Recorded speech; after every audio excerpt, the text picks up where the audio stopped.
बिस्मिल्लाहिर्रहमानिर्रहीम। आज हम कंट्रोल स्ट्रक्चर में इफ़ कंट्रोल स्ट्रक्चर को डिस्कस करेंगे। तो कंट्रोल स्ट्रक्चर बेसिकली हमारा जो प्रोग्राम है इसका फ़्लो को कंट्रोल करता है कि हमारे जो प्रोग्राम है या हम सॉफ्टवेयर लिख रहे हैं इसके अंदर फ़्लो किस तरह का होगा। तो जनरली हमारे पास जो है वो तीन तरह के कंट्रोल्स होते हैं। एक कंट्रोल ऐसा है जिसको हम कहते हैं सिक्वेंशियल। सिक्वेंशियल के अंदर ये होता है कि हमारी जो स्टेटमेंट्स होती हैं वन बाय वन एग्जीक्यूट होती रहती हैं। तो इस कंट्रोल स्ट्रक्चर को हम कहते हैं ये सिक्वेंशियल कंट्रोल स्ट्रक्चर है। देन सेकंड हमारे पास होता है जिसके अंदर हम रेपिटिशन करते हैं। रेपिटिशन के अंदर हमने ये करना होता है कि बहुत सारी स्टेटमेंट्स को हम बार बार एग्जीक्यूशन करते हैं कि हमने फॉर एग्जांपल यहाँ से स्टार्ट किया है, फिर हमारे पास ये वाली जो स्टेटमेंट्स हैं इनको हमने मैनी टाइम्स जो है वो एग्जीक्यूट करना है। देन जब हम इससे बाहर आते हैं तो इससे जो नेक्स्ट स्टेटमेंट्स हैं उनको हमने एग्जीक्यूट करना होता है। इसको हम कहते हैं कि ये रेपिटिशन है, या जिसके अंदर हम कहते हैं कि हमारी लूप्स हैं। फिर थर्ड हमारे पास जो कंट्रोल स्ट्रक्चर्स हैं इसके अंदर हमारे पास डिसीजन होता है। अब डिसीजन किस तरह से होगा? डिसीजन हमारा इस तरह से होगा कि हमने किसी कंडीशन के ऊपर डिसीजन लेना होगा कि हमने ये वाला एक्शन परफॉर्म करना है या दूसरे वाला एक्शन परफॉर्म करना है। इसके लिए हम जो कंट्रोल स्ट्रक्चर है इफ़ है इसको यूज़ करते हैं। तो सबसे पहले हम ये देख लेते हैं कि हम अपना प्रोग्राम राइट किस तरह से करते हैं। तो अपने प्रोग्राम को राइट करने के लिए हम सबसे पहले ये काम करते हैं कि जिस प्रॉब्लम को हमने सॉल्व करना होता है उस प्रॉब्लम को हम अंडरस्टैंड करते हैं। फॉर एग्जांपल अगर हमने n का फैक्टोरियल कैलकुलेट करना है तो हमने इस प्रॉब्लम को अंडरस्टैंड करना है कि ये फैक्टोरियल जो कैलकुलेशन है इसके अंदर हमारे पास गिवन कोई नंबर होगा और उस नंबर का हम फैक्टोरियल कैलकुलेट करेंगे। फिर हमने ये जब समझ लेना होता है कि हमारे पास प्रॉब्लम क्या है, फिर हमने क्या करना है, तो हमने ये सोचना है कि हमने किन चीज़ों को यूज़ करते हुए इस प्रॉब्लम को सॉल्व करना है, जिनको हम कहते हैं बिल्डिंग ब्लॉक्स हैं। फॉर एग्जांपल ये n जो होगा ये हम किसी वेरिएबल के अंदर स्टोर करेंगे। इसी तरह इसका जो रिज़ल्ट आएगा उसके लिए भी हम एक और वेरिएबल लेंगे। फिर हमने चूँकि ये टास्क रिपीटेडली परफॉर्म करना है तो इसके अंदर हम जो बिल्डिंग ब्लॉक है वो लूप को यूज़ करेंगे, चूँकि हमने बार बार इसकी रेपिटिशंस करनी है। तो इन चीज़ों को हम कहते हैं these are the building blocks of a program, कि हमने अपने प्रोग्राम को राइट करते हुए किन चीज़ों को यूज़ करना है। अब कंप्यूटिंग प्रॉब्लम्स के अंदर हमारे पास ऐसी प्रॉब्लम्स हैं जिनको हमने किसी स्पेसिफिक ऑर्डर के अंदर जो है वो एग्जीक्यूट करना होता है। अब स्पेसिफिक ऑर्डर से क्या मुराद है कि हमने फॉर एग्जांपल अगर हमने n का फैक्टोरियल कैलकुलेट करना है तो पहले हमने इसकी कंप्यूटेशन करनी है, कंप्यूट करना है, रिज़ल्ट को कंप्यूट करना है, उसके बाद हमने इसके रिज़ल्ट को डिस्प्ले करवाना है। हम ये नहीं कर सकते कि पहले हम डिस्प्ले करा लें और उसके बाद हम इसका जो फैक्टोरियल है इसको कैलकुलेट कर लें। तो इसके लिए जिस चीज़ को हम यूज़ करते हैं प्रॉब्लम को सॉल्व करने के लिए, फॉर एग्जांपल n का हमने फैक्टोरियल कैलकुलेट करना है, तो इसके लिए जो हम स्टेप्स लेते हैं उनको हम एल्गोरिथम का नाम देते हैं। तो एल्गोरिथम हमारे पास सीक्वेंस ऑफ स्टेप्स हैं कि हमने किसी स्पेसिफिक ऑर्डर के अंदर उन स्टेप्स को अप्लाई करते हुए अपनी प्रॉब्लम को सॉल्व करना है। अब इससे हमारे पास एल्गोरिथम से क्या चीज़ आती है कि हमने क्या एक्शन परफॉर्म करने हैं और हमने किस ऑर्डर के अंदर उन जो स्टेप्स हैं उनकी एग्जीक्यूशन किस तरह से करनी है। जो एक्शन परफॉर्म करने हैं वो कौन कौन से होंगे और उनकी हमारे पास ऑर्डरिंग क्या होगी। एग्जाम्पल हमारे पास है कुकिंग की रेसिपी है, तो हमने सबसे पहले ये सोचना होता है कि हमने किस चीज़ को बनाना है। देन उसके बनाने के लिए जो हमारी सीक्वेंस होगी उस सीक्वेंस को फॉलो करते हुए हम अपनी रेसिपी के थ्रू किसी चीज़ को बना सकते हैं। तो प्रोग्रामिंग के अंदर भी हमारे पास इसी तरह से हैं कि हमारे पास स्टेटमेंट्स होंगी, उन स्टेटमेंट्स को हमने एग्जीक्यूट करना है और इनकी एग्जीक्यूशन के अंदर इसका क्या ऑर्डर होगा, ये सारी चीज़ें हमारा जो प्रोग्राम का एल्गोरिथम है इसके अंदर हम राइट करते हैं। हम कहते हैं एल्गोरिथम हमारे पास सीक्वेंस ऑफ स्टेप्स हैं जो हमारी किसी प्रॉब्लम को सॉल्व करते हैं। एल्गोरिथम कुछ इनपुट लेगा और कोई चीज़ एज ए आउटपुट प्रोड्यूस कर देगा। अब ये जो हम एल्गोरिथम राइट करते हैं इसके हमारे पास बहुत सारे तरीके हैं लिखने के लिए। एक तरीका ये है कि हम इसको डायरेक्टली किसी प्रोग्रामिंग लैंग्वेज के अंदर लिखते हैं। बहुत सारी प्रोग्रामिंग लैंग्वेज हैं, C++ है, जावा है, बहुत सारी लैंग्वेजेस हैं। अब हम ये करते हैं कि बजाय इसके कि किसी स्पेसिफिक लैंग्वेज के अंदर जो हमारे स्टेप्स हैं उनको राइट करने के लिए हम इन जनरल उन स्टेप्स को राइट कर देते हैं। मेन हमने इसके जेनेरिक को स्टेप्स इंग्लिश लाइक लैंग्वेज के अंदर राइट कर देने हैं। उसके बाद इन स्टेप्स को हमने अपने जो भी प्रोग्रामिंग लैंग्वेज है कि हमने उसको कोड करना है सी लैंग्वेज के अंदर, सी प्लस प्लस के अंदर या जावा के अंदर, उसके अंदर हम उसको कोड कर सकते हैं। तो ये सूडो कोड हम कहते हैं कि हमारे पास ये इनफॉर्मल लैंग्वेज होगी जिसके थ्रू अपने एल्गोरिथम को स्टेप बाय स्टेप जो है वो एक्सप्रेस कर सकेंगे। और ये जो हमारी इंग्लिश होगी ये एवरीडे लाइक इंग्लिश होगी, कोई भी बंदा उस सोल्यूशन को या एल्गोरिथम को पढ़ेगा तो उसको समझ आ जाएगी। लेकिन ये एल्गोरिथम जो ये हमारे सूडो कोड लिखेंगे हम, एल्गोरिथम का जो सोल्यूशन लिखेंगे, ये कंप्यूटर को ऊपर डायरेक्टली एग्जीक्यूट नहीं होगा।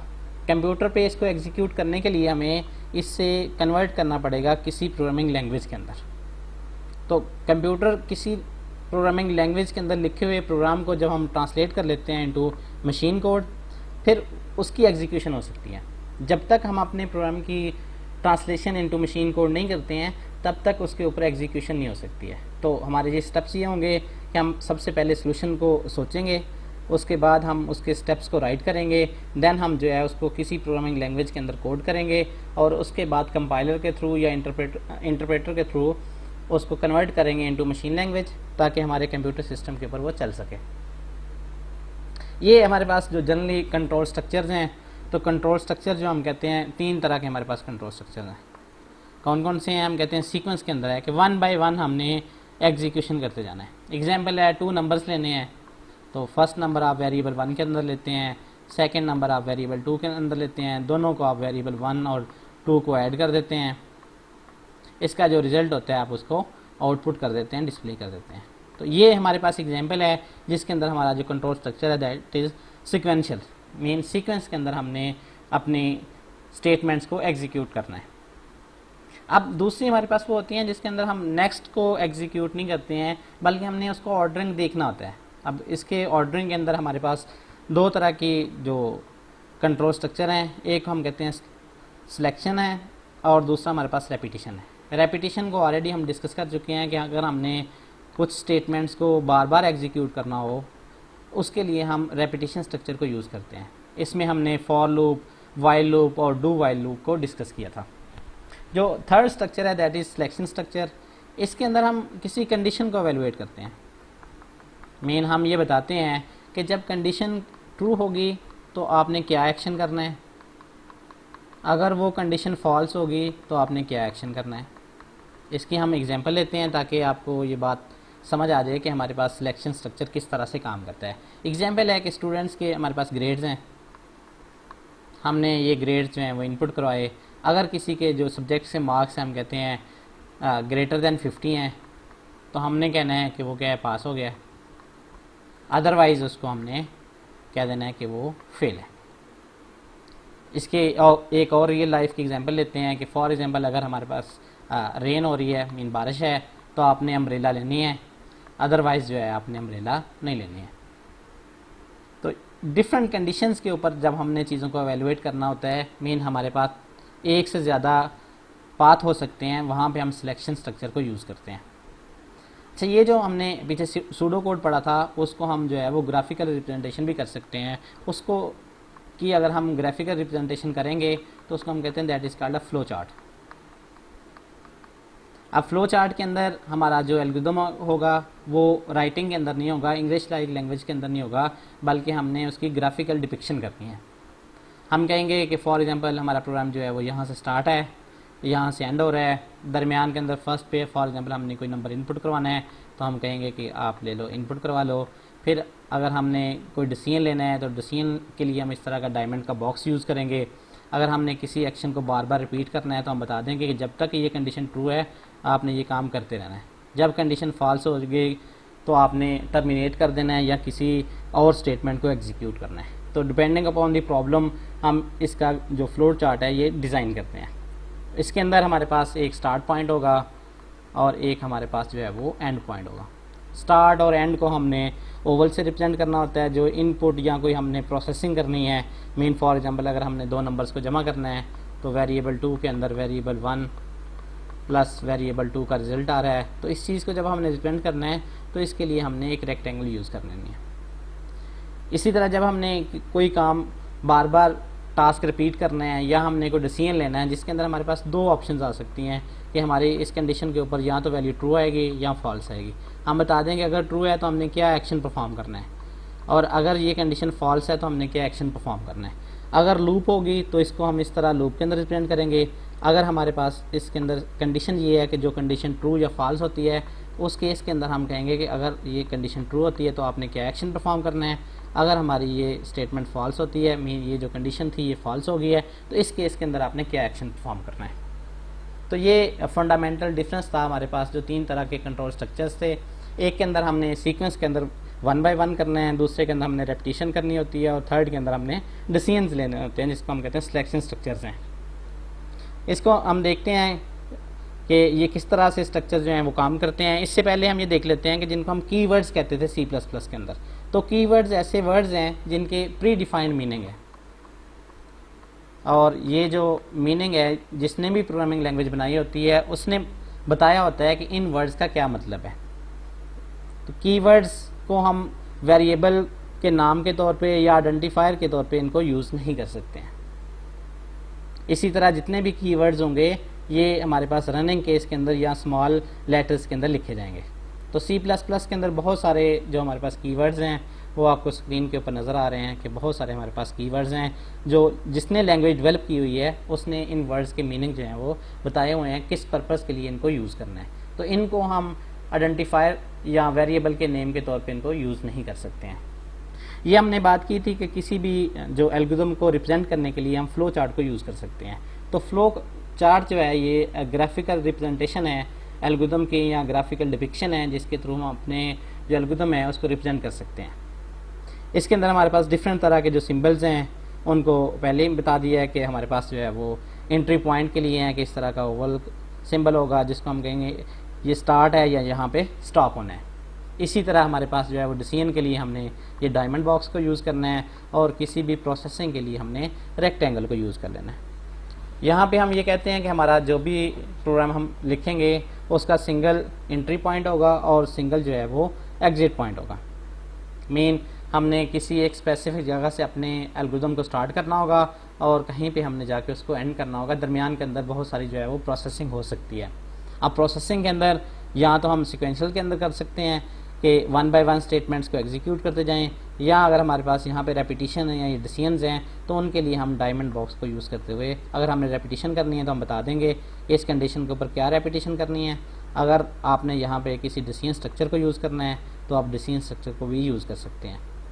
इसके अंदर हमारे पास 3 तरह के जो बेसिकली चीज़ें हैं, इससे मिलके हमारा जो फ्लो चार्ट बनेगा कि स्टार्ट और स्टॉप हमारा एक एंट्री पॉइंट होगा। इसी तरह प्रोसेसिंग के लिए हमने रेक्टेंगल यूज़ की हुई है, और डिसीजन के लिए हमने डायमंड बॉक्स को यूज़ किया हुआ है। और डिसीजन की बेस के ऊपर 2 तरह के हमारे पास डिसीजन हो सकते हैं, या तो इफ एल्स होगा, मीन वहीं पे हमने डिसीजन करके बता देना है कि हमने क्या प्रोसेसिंग करनी है, या कोई काम हम रिपीटेडली कर रहे होंगे जो हमारा लूप्स के थ्रू था या रेपिटेशन के थ्रू हो रहा था। अब सिलेक्शन जो स्ट्रक्चर है इसके अंदर हम फर्स्ट वाला जो हमारे पास चीज़ है इफ़ है, इसको हम डिस्कस कर लेते हैं कि इफ़ स्ट्रक्चर किस तरह से काम करेगा। तो इफ़ के अंदर हम हमेशा कंडीशन लिखेंगे। इफ़ हमारे पास एक कीवर्ड है, इफ़ में हम कंडीशन लिखेंगे। कंडीशन की वैल्यू या तो ट्रू होगी या हमारे पास फॉल्स होगी। अगर ट्रू होगी तो इस ब्लॉक ऑफ कोड के अंदर मीन ये दो करली ब्रेसेस हैं, इनके अंदर हमने जो भी स्टेटमेंट लिखी होंगी वो एग्जीक्यूट हो जाएंगी। अगर हमारी कंडीशन फॉल्स होती है तो ये वाली जो स्टेटमेंट्स हैं ये एग्जीक्यूट नहीं होंगी, बल्कि इससे जो नेक्स्ट स्टेटमेंट होंगी वो एग्जीक्यूट होना शुरू हो जाएंगी। तो यहाँ तक अभी तक हमने इफ़ के बारे में ये पढ़ा कि इफ़ के बाद हमने कंडीशन राइट कर देनी है। अगर ये कंडीशन ट्रू होगी तो हमने क्या करना है, यहाँ पे जो स्टेटमेंट्स हैं इनको एग्जीक्यूट करना है। अगर ये कंडीशन फॉल्स होती है तो ये वाली स्टेटमेंट्स जो हैं इनको इग्नोर कर देंगे, इससे जो नेक्स्ट स्टेटमेंट्स होंगी उनको हम एग्जीक्यूट करेंगे। इसके अंदर हमारे पास एक एग्जांपल है कि हमने ग्रेड्स जो हैं वो एज इनपुट करवाए हुए हैं। अगर ग्रेड्स जो हैं वो greater than or equal to 60 हमारे पास आ जाते हैं तो इस यहाँ पे हम बता देंगे कि वो पास है, अदरवाइज़ हम कुछ भी नहीं बता रहे। नेक्स्ट हम ये देखेंगे कि इसके साथ एक और स्ट्रक्चर को हम यूज़ कर देंगे, इफ़ के साथ हम एल्स को यूज़ करेंगे कि अगर ये वाली कंडीशन ट्रू नहीं होती, फॉल्स होती है, फिर आपने क्या काम करना है। फॉर एग्जाम्पल जैसे यहाँ पे स्टूडेंट हमने कह दिया अगर उसके नंबर ग्रेटर दैन 60 हैं तो आपने उसको कह देना पास। अगर उसके लेस देन 60 हुए फिर हमने क्या करना है, तो इसके लिए फिर हम एल्स को यूज़ करेंगे। तो अभी हम ये जो इफ़ हमारे पास सिलेक्शन स्ट्रक्चर था, इसकी हम एक एग्जांपल सॉल्व करते हैं डेव सी प्लस प्लस के अंदर। तो आइए चलते हैं डेव सी प्लस प्लस की तरफ।